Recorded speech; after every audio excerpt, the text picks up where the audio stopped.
있습니다. 데살로니가전서 5장입니다. 데살로니가전서 5장 1절에서 6절까지 말씀입니다. 데살로니가전서 5장 1절에서 6절까지 제가 한 절, 성도님들의 한 절 이렇게 교독하도록 하겠습니다. 데살로니가전서 5장 1절 형제들아 때와 시기에 관하여는 너에게 쓸 것이 없음은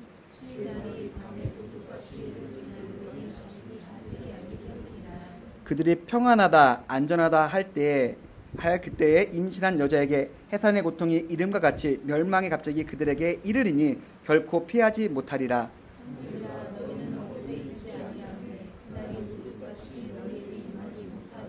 너희는 다 빛의 아들이요 낮의 아들이라. 우리가 밤이나 어둠에 속하지 아니하나니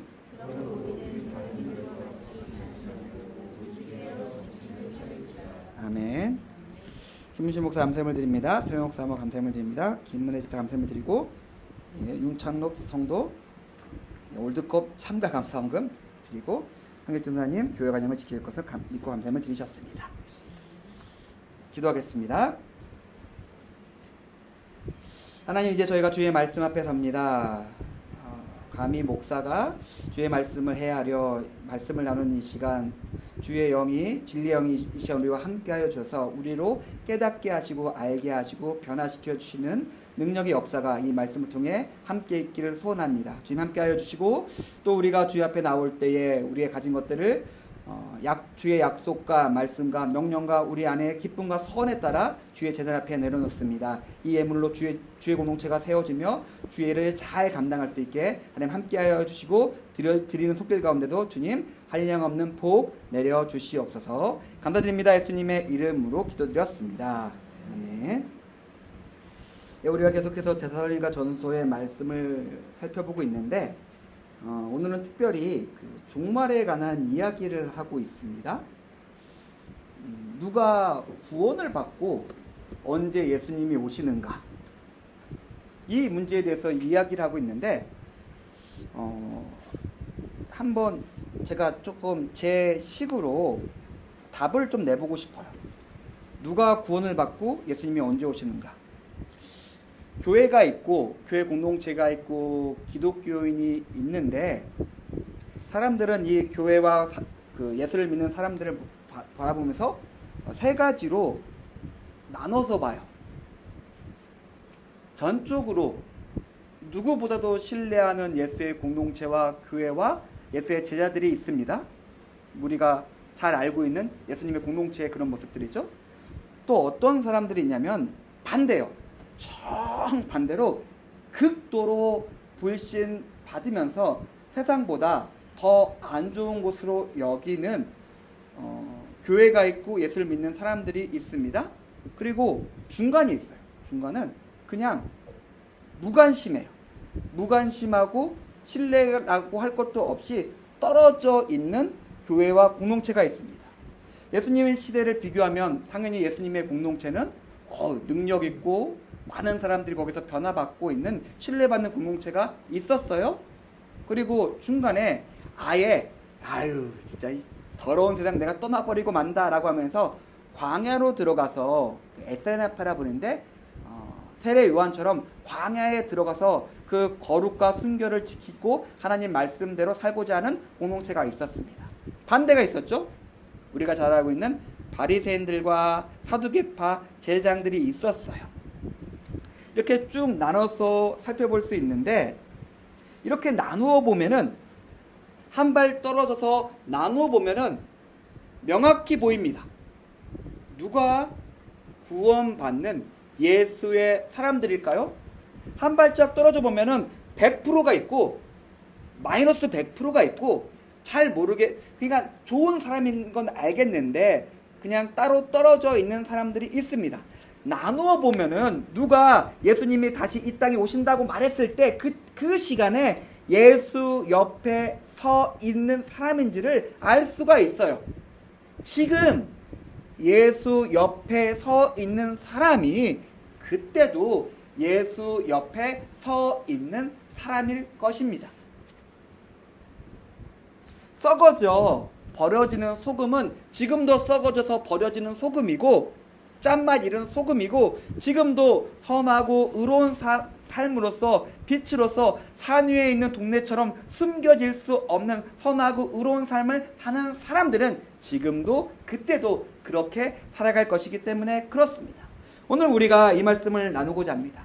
종말, 구원, 사망과 심판의 이야기이긴 하지만은 그 이야기는 멀리 떨어져 있는 이야기가 아니라 지금 우리가 살아가는 삶의 모습 그대로의 이야기이기도 합니다. 먼저 제가 그 4장 후반부를 금요일날 서운교회 가서 설교해가지고 뛰어넘긴 했는데 데살로니가 교회 성도들에게 그 예수님의 강림은 너무나 초미의 관심사였어요. 왜 그러냐면은 예수님이 본인이 야 나 금방 올게, 나 금방 올 거야 그랬으니까 야 오늘 올까? 내일 올까? 야 오늘 안 왔어. 그 다음 주에는 오시지 않을까? 아 내년에 오실 거야. 그렇게 아웅다웅 거리고 있었거든요. 그리고 그 중간에 몇몇 성도들이 사망하는 일까지 벌어지니까 혼란스러운 거예요. 야 이 사람들 불쌍해서 어떡하지? 예수님이 오실 때까지 살아 있어야 되는데 뭐 그렇게 아웅다웅 거리고 있었기 때문에 이 종말과 예수님의 재림은 이 사람들에게 너무나 중요한 문제였습니다. 그리고 종말과 최후가 있다고 믿는 사람들에게 있어서 가장 큰 관심사는 언젠데, 언제 이 세상이 끝나는데, 언제 하나님의 나라가 이 땅에 임하는데 그 시간을 알아야 됐어요. 왜요? 그래 대비를 하니까 야 뭐 1년 뒤에 온다고? 야 그럼 뭘 준비해야 되지? 야 내가 뭘 정리해야 될까?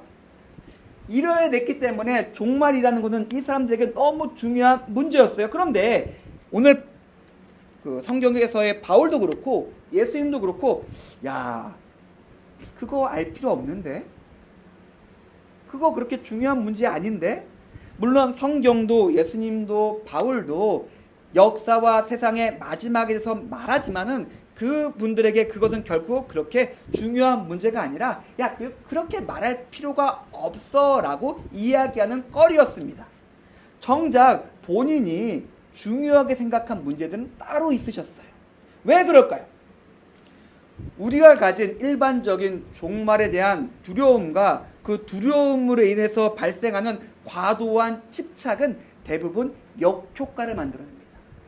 예수님께서 종말에 대해서 말씀하신 마태복음 24장과 25장에 보면은 그것을 뭐라고 말하냐면 미혹이라고 해요. 미혹. 너가 두렵지? 그래서 거기에 과도하게 집착되지? 그러면 어떻게 됩니까? 대부분 미혹된다라고 이야기합니다. 저는 스스로 제가 볼 때, 제가 저를 판단할 때 보통보다는 조금 더 그래도 마초적인 사람이에요. 되게 남성적인 성향이 강한 사람이고, 그리고 제가 볼 때 저는 나름 사고 중심적인 사람이에요. 그래서 뭐 감정보다는 뭔 일이야 라고 생각하는 게 일단 우선인 사람인데, 그런데 잘난 척할 필요 없이 어떨 때 소름 돋게 무서운 시간이 있었습니다. 제가 전도사 시절에 시신을 옮겨야 되는 일을 할 때가 있었어요. 시신을가 어려운 거는 시신을 들어서 되게 여자분이고 되게 가벼운 분이고 들어서 시신을 들어서 관에 넣는 일인데, 그 차가운 감촉하고 망자의 얼굴이 아직도 잊혀지지 않아요. 그 망자의 그 구겨지고 뒤틀린 얼굴하고 그 다음에 입의 모양하고 그 다음에 그 차가운 감촉을 아직도 잊지 못해요. 와 소름 끼쳤어요. 근데 전도사니까 티도 못 내고 아무렇지도 않은 척 그 일을 했습니다. 그리고 제가 예전에 말씀드린 적이 있는데, 군대에 있을 때 저 혼자 밤에 새벽에 교회를 올라가서 초소를 도는 일을 했잖아요. 근데 갑자기 여기 등 뒤에 쫙 한기가 돋아요. 한기가 돋아요. 뭔가 저쪽이 굉장히 무서워요. 모르죠. 보인 것도 없고 제가 소리를 지르는 것도 아닌데, 근데 한기가 쫙 올라오고 무서운 생각이 드는 순간 그냥 이유 없어 그냥 도망갔어요. 그냥 교회로 도망가서 열심히 기도했습니다. 내 생명과 내 영혼에 있어서 누구도 마초가 될 수 없습니다. 죽음과 멸망이 있다라고 했을 때 사람들은 어떻게든 안전하고 싶어하고 어떻게든 구원받고 싶어합니다. 패닉에 빠지는 것이죠. 패닉에 빠지면은 정상적으로 판단하지 못하고 보지 못합니다. 그래서 그냥 들리는 소리에 야 여기에 구원이 있다라는 소리가 있으면 그냥 그대로 반응해서 달려나갑니다. 저는 물에 빠져본 경험이 있고 공중에 매달려본 경험이 있습니다. 군대에서 줄 타고 내려오다가 공중에서 대롱대롱 매달려본 경험이 있어요. 물에 빠졌을 때, 허공에 매달렸을 때 아무 생각들이 없어요. 그저 다른 거 다 필요 없이 이 발이 땅에 닿는 것 외에 아무것도 필요 없어요. 어떡하지? 그 시간에 우리는 두려움의 지배를 받게 되고 쉽게 우리에게 들려지는 소리에 미혹됩니다. 이런 것처럼 조금 격가지지만은 우리가 어떤 것을 염려하고 두려워하고 있다면 우리는 결코 정상적이지 않아요. 우리의 겉모습과 우리의 가진 것과 우리의 상황과 없이 우리가 무언가를 과도하게 집착하고 염려하고 두려워하고 있다면 우리는 결코 온전하고 정상적이고 선하고 의롭지 못하게 됩니다. 그것을 염려하고 두려운 것들을 해소하는 것에만 우리의 모든 것들이 집중되어 있기 때문에 그렇습니다. 성경에서 하나님은 두 가지와 싸우십니다. 사탄 마귀와 싸우시는 거 아니에요. 하나님께서 싸우시는 두 가지가 있는데 첫 번째는 욕망과 탐욕과 싸우세요. 하나님은 욕망과 탐욕과 싸우시고 하나님은 우리가 가진 두려움과 싸우십니다. 우리의 마음에 욕망이나 탐욕 혹은 두려움에 지배를 받고 있는다고 하면은 그 사람은 결코 하나님께서 주시는 마음, 선하고 의로운 것들을 바라보고 따라가기보다도 욕망과 두려움에 이끌리어 그것에 의해 지배받고 그것을 위해서 살아가게 됩니다. 데살로니가 교회 성도들에게 그것을 말하고 있는 거예요. 야, 그렇게 두려워하지 마. 그렇게 집착하지 마. 우리의 마음에 가지고 있는 것들이 있습니다. 우리의 마음에 가지고 있는 분명한 염려가 됐든 두려움이 됐든 욕망이 됐든 탐욕이 됐든 그것들이 내 마음에 있고 내 마음을 강력하게 차지하고 있다면은 우리는 온전하지 못합니다. 금방 미혹될 것이다 라고 성경은 우리에게 이야기하고 있습니다. 그런데 3절에 보니까 종말에 대한 다른 마음이 있습니다. 그저 평안하다, 그저 안전하다 생각하면서 나와 이 삶이 계속될 것이라는 태도이죠. 이들은 두려움과 염려가 아닌 이 세상의 것으로서 만족하고 행복하게 살아가는 사람들이 있습니다. 그런데 성경은 거기에 동의하지 않아요. 갑자기 풍파가 밀려오고 비바람이 치고 파도가 치는 시간이 있을 것이다. 바람이 불어와서 그 위에 하늘에서 불이 떨어져 가지고 그 위에 싸우는 공력, 그것들이 얼마나 단단한 것인지 시험하는 시간이 있을 것이다 라고 이야기하고 있습니다.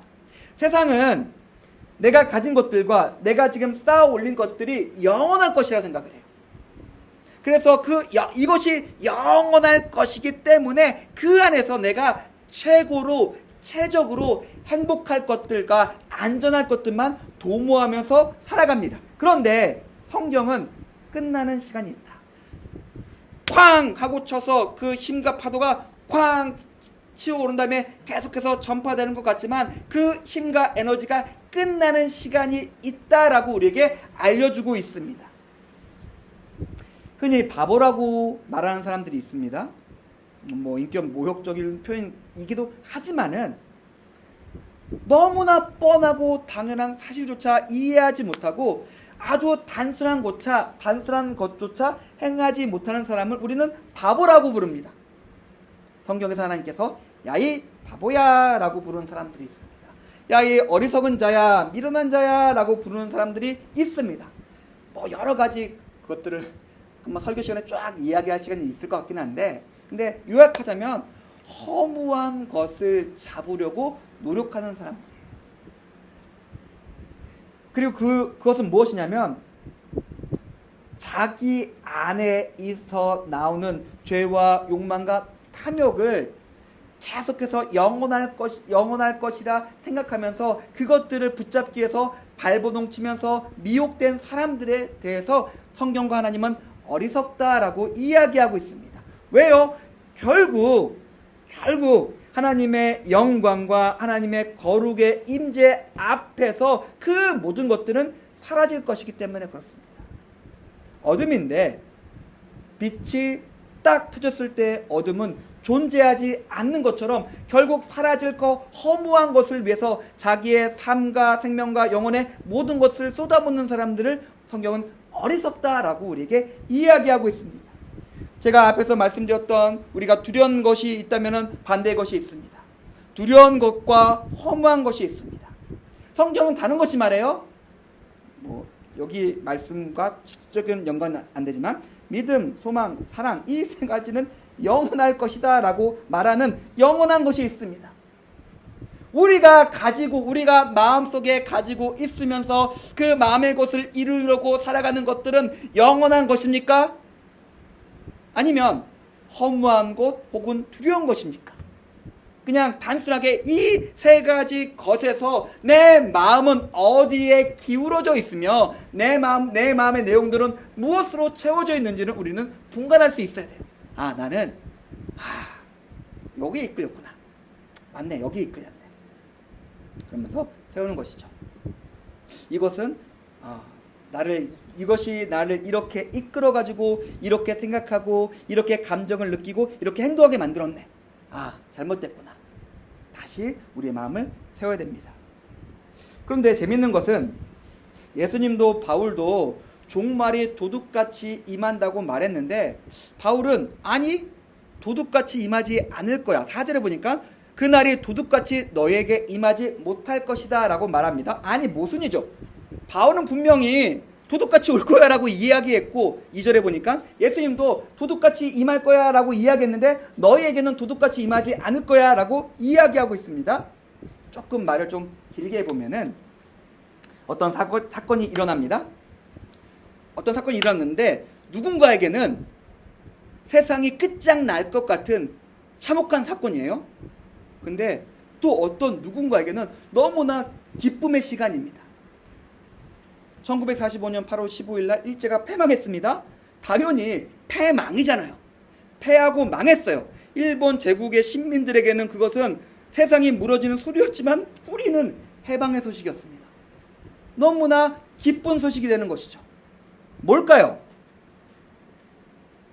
일본의 제국이 지배하는 것처럼 죄와 어둠이 지배하고 있는 시간과 공간 속에서 빛으로 믿음과 소망과 사랑으로 하나님의 길을 따라 묵묵히 걸어가는 자들에게 있어서 그 시간은 세상 사람들과 전혀 다른 시간이 됩니다. 내가 원래 살고 있던 그 삶과 그 빛이 임하는 시간이에요. 다른 시간이 아닙니다. 도둑같이 임하는 시간이 아니라 내가 살고 있는 시간입니다. 내가 예수 그리스도와 함께 동행하고 있는 삶을 살아가면서 하나님과 함께 동행하는 삶을 살아가고 있었는데 그 하나님이 우리 곁에 오시는 것이에요. 도둑같이 임하는 시간이 아니라 내가 매일 살고 있는 그 시간을 살아가는 겁니다. 중요한 지점이 있습니다. 그냥 마태복음 24장 25절에 양과 염소의 비유도 있고 열처녀의 비유도 있고 여러 가지 종말의 비유가 있는데 분명하게 성경은 갈라지는 지점이 있을 것이다 라고 이야기해요. 누가 예수님 곁에 서 있을 것인가? 그냥 쉽게 얘기하겠습니다. 지금 예수님 곁에 서 있는 사람이 지금 계속해서 빛 가운데 걸어가고 있는 사람이 그 시간에도 예수님 곁에 서 있을 것입니다. 나사로와 부자 이야기가 있습니다. 부자가 이야기하죠. 자기 지옥에서 너무 힘드니까 나사로를 다시 살려다가 우리 집에 좀 보내주세요. 그래서 집 사람들에게 야 그렇게 하다간 지옥 간다라고 말 좀 전해주세요 라고 이야기하는데 냉정하게 돌아온 답은 지금 삶을 바꾸지 않는 사람이라면은 누가 가서 어떤 말을 해도 삶은 바뀌지 않을 것이다 라고 이야기합니다. 우리는 지금 어디를 걸어가고 있습니까? 예수님께서 이렇게 말씀하십니다. 또 여기 하나님의 나라에 대해서 또 여기 있다 저기 있다고도 못하리니 하나님 나라는 이미 너희 안에 있느니라 라고 이야기합니다. 하나님 나라가 이 땅에 임한다는데요. 아니, 거기 있는 게 아니라 이미 너희 안에 있다니까. 너희가 그 하나님을 이미 만나고 있다니까. 그 하나님과 동행하고 있다니까 라고 이야기하고 있습니다. 물론 계시록 21장에 말하는 것처럼 모든 눈물을 그 눈에서 닦아주시고 다시는 사망과 애통과 곡하는 것이나 아픈 것이 없는 그 나라를 너무나 갈망하지만은 그러나 우리는 이미 그 나라를 가지고 살아가고 있습니다. 사랑하는 성도님들, 우리는 어떠한 나라를 어떻게 살아가고 있을까요? 제가 매주 말씀드리는 것을 다시 한번 말씀드리면 오늘도 그것도 마찬가지예요. 그 5절 6절에 보니까 너희는 다 빛의 아들이요 그리고 우리가 밤이나 어둠에 속하지 않았고 6절에 보니까 우리는 다른 일과 같지 않다라고 이야기하는데 우리라고 이야기해요. 우리. 뭐 제가 많이 말씀드렸지만은 주의 날, 주의 영광에 참여하면서 삶을 살아가는 성도들은 함께 살아가는 겁니다. 함께. 나 혼자 빛되고 선하고 의로운 삶을 살아갈 수 있을까? 못 살아가요. 요한복음 17장에 예수님께서 마지막으로 기도하시면서 이렇게 기도하세요. 당신과 아버지가 하나가 된 것처럼 우리가 하나가 되게 해달라고 기도합니다. 왜요? 그래야지 이들이 버틸 수 있으니까. 그래야 이들이 살아갈 수 있으니까 라고 이야기하고 있습니다. 그러면 우리가 한 가지를 더 얘기할 수 있겠죠. 종말에 대한 세 가지의 마음이 있다. 우리는 이런 마음을 가져야 된다라고 이야기했을 때, 그리고 이런 마음을 가지고 살아가는 데 있어서 가장 중요한 것은 그 마음을 가지고 함께 걸어가는 사람들입니다. 함께 그 길에 소망이 있음을 알고 믿음과 소망과 사랑으로 살아가면서 위로하고 격려하고 용기를 주며 나와 함께 이를 이뤄가는 사람이 있을 때 우리는 그 길을 함께 걸어갈 수 있다라고 이야기하고 있습니다. 그러면서 마지막에 바울은 이야기합니다. 깨어 정신 차리고 있어라. 제가 운동을 좋아하다 보니까 여러 운동을 많이 했잖아요. 농구, 축구, 탁구, 배구, 당구, 뛰는 거, 클라이밍 하는 거 여러 가지를 많이 했는데 운동에 있어서 그러니까 제 개인적인 판단으로 중요한 게 뭐냐면 그 상황에 맞는 마음 그리고 자세예요. 거칠고 공이 확확 날아가고 사람들이 뛰면서 몸을 부딪히고 있는데 턱하니 서 있으면 쾅 하고 날아가서 부상당합니다. 우리가 살아가는 세상은 굉장히 거칠고 악하고 험합니다. 우리의 세상은 탐욕과 권력과 교만으로 매우 강력하게 빠르게 치고 던지고 깨트리는 곳입니다. 우리가 자세를 낮추고 기민하고 지혜롭게 그 바울의 말처럼 깨어서 정신을 차리고 있지 않는다면 뒤에 이어지는 말씀처럼 우리는 분간할 수 없게 돼요. 저는 개인적으로 우리 공동체가 좋다고 생각해요. 오늘 이따가 따밥도 갈 것이고 그리고 다음 주 금요일날 저는 또 따밥의 할아버지 할머니 또 만날 것이고 토요일날 또 청소년 팀으로 또 부메랑 축구를 할 겁니다. 우리가 세상에 자랑하며 내놓을 거대한 것은 없지만은 그래도 우리는 뭘 해야 되는 거야? 우리가 뭘 할 수 있어? 가만 보니까 우리가 이거 할 수 있어. 이거 하자. 우리 잘할 수 있어? 열심히 해보자. 깨어서 정신 차리면서 근면하게 우리의 길을 가고 있는 것 같습니다. 바라기는 우리가 이 길을 잘 갔으면 좋겠어요. 우리가 지치지 않고 힘들지 않고 우리가 이 일들을 잘 감당할 수 있었으면 좋겠습니다. 우리가 지금 살아가는 이 길에 예수님께서 우리와 함께 하실 것이며 예수님과 함께하는 이 길 끝에서 우리는 예수님을 빛 가운데서 만날 수 있게 될 것입니다. 우리 같이 말씀 생각하면서 기도했으면 좋겠는데요. 오늘 설교 제목은 계속 빛에 거하랍니다. 우리는 빛 가운데 있었고 그 빛을 가지면서 우리의 삶을 걸어왔습니다. 우리가 해야 될 일이 있습니다. 깨어서 근신하고 허리띠를 동이면서 우리가 걸어온 길을 더 열심히 걸어가는 길입니다. 주님, 우리의 마음에 주신 이 마음을 가지고 살아갈 수 있게 하여 주시고, 이 마음이 빛으로 열매로서 우리 공동체에 나타날 수 있게 주님 함께해 주시옵소서. 우리 그렇게 기도하며 하나님께 나가도록 하겠습니다. 기도하겠습니다.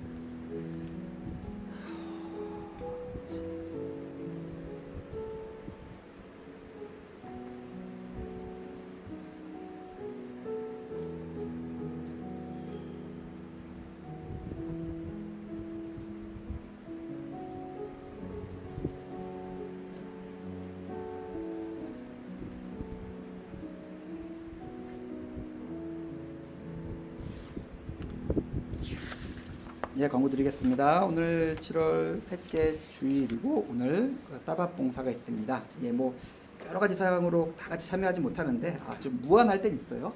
우리가 주된 봉사자인데 언제나 우리가 가장 적으니까 좀 무한한 부분이 있는데, 정진혜 목사님이 놓아주질 않아가지고 우리가 계속 주 봉사자로 함께하고 있습니다. 시간 되신 분들 함께해서 이 봉사 시간 함께했으면 좋겠고요. 그리고 다음 주 토요일 날 오후 6시, 8시에 상대원 유소년 축구장에서 부메랑 청소년팀 운동이 있습니다. 덥고 비 와서 어떻게 될지 모르겠어요. 제가 강수 확률이 50% 이상이면 경기를 하지 않는데 언제나 다친 애들이 나와가지고 바라기는 덥지도 않고 비도 안 와서 우리가 잘 운동할 수 있게 기도해 주시면 고맙겠습니다. 그리고 오늘 제가 광고에 싫지 않았는데 우리의 사랑하는 찬혁이가 이제 군대 갑니다. 베이스를 누가 치냐부터 시작해가지고 저 썰렁한 문제를 누가 채울 것인가 걱정되고 염려되는 마음도 있지만은 우리 찬혁이가 감사하게 주의 보호와 능력 가운데 잘 군대에 갔다 올 수 있게 기도해 주시고, 찬혁 잠깐만 일어날까? 우리 찬혁을 생각하면서 제가 같이 기도했으면 좋겠는데 우리 찬혁이가 그 모든 것들을 하나님의 은혜 가운데 잘 갔다 올 수 있게 해달라고 제가 기도하겠습니다. 하나님, 우리 찬혁이가 우리와 잠시 떨어져 있는 시간을 가지게 됩니다. 사랑하는 아들로 그리고 조카로 너무나 듬직한 친구로서 동생으로서 우리와 함께했던 찬혁이가 국가의 부름 앞에서 우리에게서 떠나게 됐습니다. 주님, 그 시간이 찬혁이에게 좋은 시간이 되었으면 좋겠습니다. 찬혁이의 몸과 영혼과 삶에 있어서 좋은 일들이 많았으면 좋겠고, 그를 아끼고 사랑하는 사람들을 만나고 그가 함께하면서 그가 더욱더 잘되고 더욱더 선하고 의로운 자로서 더 굳건하고 강한 자로서 만들어지는 시간이 될 수 있었으면 좋겠습니다. 주께서 오고 가는 길 함께해 주시고 그 안에서 그 한 시간 한 시간마다 그가 움직이는 걸음마다 장소와 공간마다 하나님께서 함께하시고 능력으로서 빛으로서 거룩함으로써 그의 모든 것들을 아름답게 만들어 주시옵소서. 감사드립니다. 예수님의 이름으로 기도드렸습니다. 아멘. 자, 기도할게. 다 같이 기도해 주시면 좋겠습니다. 네, 그럼 다른 광고는 주걸 참여해 주시고 다 함께 일어나서 찬양 드리겠습니다.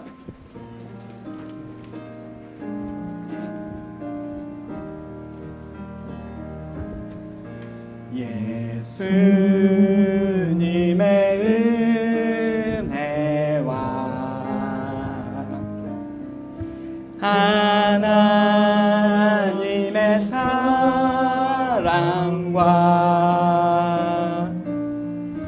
성령님의 사귐이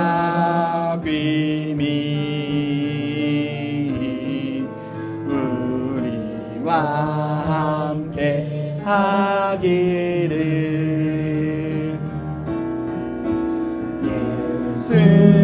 예수님의 은혜와 하나님의 사랑과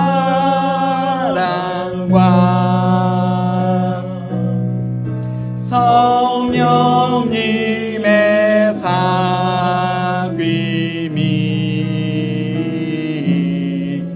우리와 함께 하기를 기도합니다.